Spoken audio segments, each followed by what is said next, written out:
Hello friends, ನೀವಿನ್ನ ನಮ್ಮ ಚಾನಲ್ಗೆ subscribe ಮಾಡ್ಕೊಂಡಿಲ್ಲ ಅಂದರೆ ಈ ಕೂಡಲೇ ಹೋಗಿ ಸಬ್ಸ್ಕ್ರೈಬ್ ಮಾಡಿಕೊಂಡು ಪಕ್ಕದಲ್ಲಿ ಕಾಣಿಸಿರೋ ಬೆಲ್ ಐಕಾನ್ನ ಕ್ಲಿಕ್ ಮಾಡ್ಕೊಳ್ಳಿ.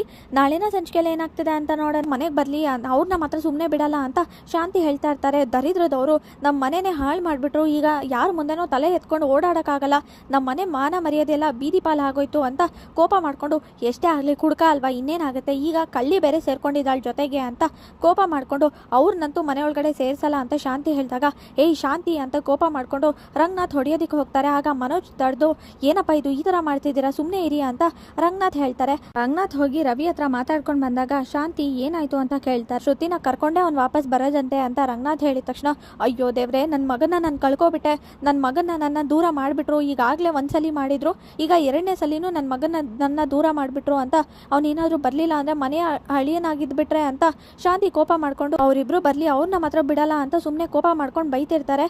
ಮೀನಾ ಮತ್ತು ಸೂರ್ಯ ಇಬ್ಬರು ಕೂಡ ಹೋಟೆಲ್ ಊಟ ಮಾಡಕ್ಕೆ ಹೋಗ್ತಾರೆ. ವಾಪಸ್ ಮನೆಗೆ ಹೋಗಿದ ತಕ್ಷಣನೇ, ನಿಂತ್ಕೊಳ್ರೋ, ಮನೆ ಒಳಗಡೆ ಕಾಲಿಟ್ರೆ ನಾನಂತೂ ಸುಮ್ಮನೆ ಇರಲ್ಲ, ಇದು ನನ್ನ ಮನೆ, ಒಂದು ನೀವಿರಬೇಕು ಇಲ್ಲ ನಾನಿರಬೇಕು, ಈ ಮನೆಯಲ್ಲಿ ನಿಮಗಂತೂ ಜಾಗ ಇಲ್ಲ ಅಂತ ಸೂರ್ಯ ಹೇಳಿದಾಗ, ಅಂಥದ್ದು ಏನು ಮಾಡಿದೀವಿ ನಾವು ಅಂತ ಇಲ್ಲಿ ಶಾಂತಿ ಹತ್ರ ಸೂರ್ಯ ಕೇಳ್ತಾನೆ.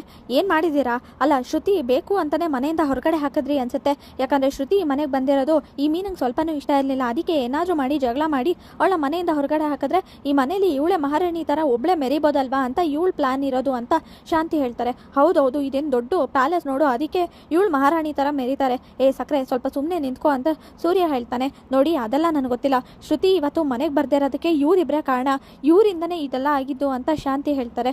ನಾವೇನು ಅವಳನ್ನ ಮನೆಗೆ ಬರಬೇಡ ಅಂತ ಹೇಳಿಲ್ವಲ್ಲ, ನಾವೇನು ಇನ್ವಿಟೇಷನ್ ಕೊಟ್ಟು ಕರಿಬೇಕಾಗಿಲ್ಲ, ಬೇಕಾದವ್ರು ಬರ್ತಾರೆ ಅಂತ ಸೂರ್ಯ ಹೇಳ್ತಾನೆ. ಅದೆಲ್ಲ ನನಗೆ ಗೊತ್ತಿಲ್ಲ, ಅವಳು ಈ ಮನೆಗೆ ಬರಬೇಕಂದ್ರೆ ನೀವು ಈ ಮನೆಯಿಂದ ಹೊರಗಡೆ ಹೋಗಬೇಕು, ಇದು ನನ್ನ ಮನೆ, ನೀವು ಹೊರಗಡೆ ಹೋಗಿ ಅಂತ ಶಾಂತಿ ಹೇಳಿದಾಗ, ಸರಿ ಆಯಿತು ಹೊರಗಡೆ ತಾನೆ ಅಪ್ಪ, ನಾವಿಬ್ಬರು ಹೊರಗಡೆ ಹೋಗ್ತೀವಿ, ಮೀನಾ ಬಟ್ಟೆ ಎಲ್ಲ ಪ್ಯಾಕ್ ಮಾಡಮ್ಮ ಇಬ್ಬರದು ಅಂತ ಸೂರ್ಯ ಹೇಳಿದ ತಕ್ಷಣ ಎಲ್ಲರಿಗೂ ಶಾಕ್ ಆಗುತ್ತೆ.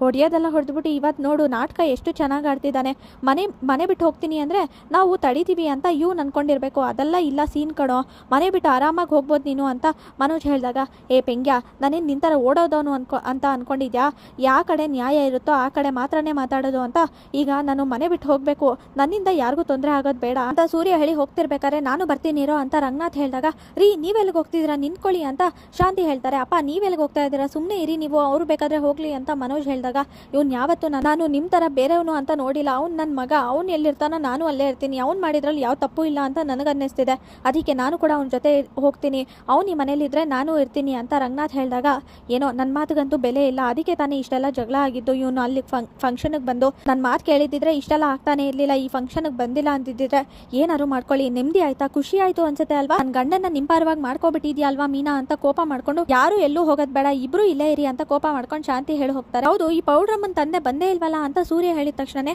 ಹೌದಲ್ವಾ, ಎಲ್ಲಿ ಮಲೇಷ್ಯಾ ಬೀಗರು ಯಾಕೆ ಬಂದಿಲ್ಲ ಅಂತ ಇಲ್ಲಿ ಶಾಂತಿ ಮಾತಾಡ್ತಿರ್ತಾರೆ. ಆಗ ಅದು ಅತ್ತೆ ಅಂತ ಇಲ್ಲಿ ರೋಹಿಣಿ ಟೆನ್ಷನ್ ಮಾಡ್ಕೊಂಡು, ಮೊದಲು ಊಟ ಮಾಡ್ಬೇಕಾದ್ರೆ ಅದೆಲ್ಲ ಯಾಕೆ ಅಂತ ರೋಹಿಣಿ ಹೇಳ್ತಿರ್ತಾಳೆ. ಅಯ್ಯೋ ಹಾಗಂದ್ರೆ ಹೇಗೆ, ವಿಷಯ ಗೊತ್ತಾಗ್ಬೇಕಲ್ವಾ ಅಂತ ಸೂರ್ಯ ಹೇಳ್ತಿರ್ತಾನೆ.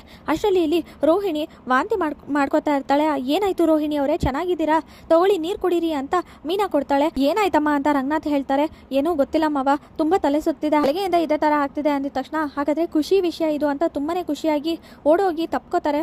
ಎಂತ ಒಳ್ಳೆ ಸುದ್ದಿ ಕೊಟ್ಬಿಟ್ಟೆ, ಏ ನೀನ್ ತಾಯಿ ಆಗ್ತಿದ್ಯಾ ಕಣೆ, ನಮ್ಮ ಮನೆಗೆ ಒಂದು ಪುಟ್ಟು ಮಗು ಬರ್ತಿದೆ, ಹಾಗಾದ್ರೆ ಏ ಮನೋಜ ನಿನ್ ತಂದೆ ಆಗ್ತಿದ್ಯಾ, ನಾನು ಅಜ್ಜಿ ಆಗ್ತಿದ್ದೀನಿ ಅಂತ ಶಾಂತಿ ತುಂಬಾನೇ ಖುಷಿಯಾಗಿರ್ತಾರೆ. ರೋಹಿಣಿ ತಾಯಿ ಆಗ್ತಿದ್ದಾಳೆ ಅಂತ.